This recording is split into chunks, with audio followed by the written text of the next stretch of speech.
Assalamualaikum warahmatullahi wabarakatuh. Selamat pagi.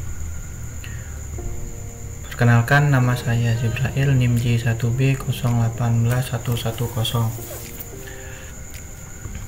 dari Program Studi Teknik Pertanian Fakultas Teknologi Pangan dan Agroindustri Universitas Mataram.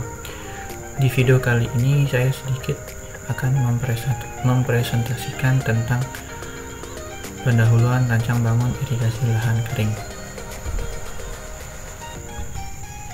Lahan kering. Penggunaan istilah lahan kering di Indonesia belum tersepakati dengan benar.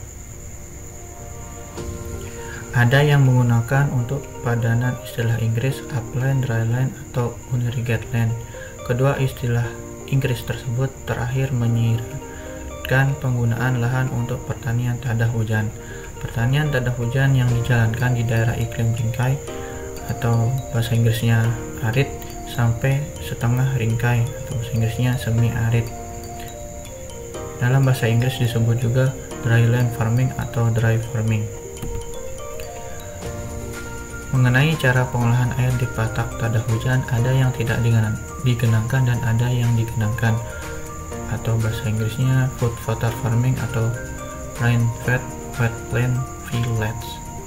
Biasanya metode yang digunakan ini diterapkan pada tanaman padi sawah dan terbentuklah istilah rain-fed lowland rice. Unirrigated land adalah lahan yang tidak memiliki fasilitas irigasi. Pengertian lahan kering di Indonesia sama dengan pengertian unirrigated land. Akan tetapi pengertian lahan yang tidak beririgasi tidak mengucilkan pengusahaan lahan dengan sistem sawah tada hujan. Istilah upland secara umum mengandung arti nisbi tertak lebih tinggi sebagai lawan dari istilah lowland yang diberi arti nisbi tertak lebih rendah. Selanjutnya, sumber air untuk mengusahakan upland dan lowland crop tidak menjadi kriterium, dapat berupa air hujan langsung atau tada hujan atau sadapan dari sumber tetap yaitu irigasi. Untuk menghilangkan kerancuan penggunaan istilah lahan kering dan pertanian lahan kering perlu dibedakan pengertian kering yang menunjuk satu keadaan iklim. Keadaan iklim yang kering dalam artian istilah Inggris yaitu arid land menurut salah satu tarifnya. Yang pertama, daerah dengan curah hujan tahunan kurang daripada 250 mm. Yang kedua, daerah yang jumlah hujannya tidak mencukupi untuk menghadapi vegetasi sedikitpun. Yang ketiga, daerah yang jumlah hujannya tidak mencukupi untuk memapankan pertanian tanpa irigasi. Dan yang terakhir, daerah dengan jumlah evaporasi potensial melebihi jumlah curahan aktual. Yang kedua, keadaan lahan. Keadaan lahan yang berkaitan dengan pengatusan alamiah lancar, yaitu bukan rawa, dataran banjir, lahan dengan air tanah dangkal, dan lahan basah alamiah lain.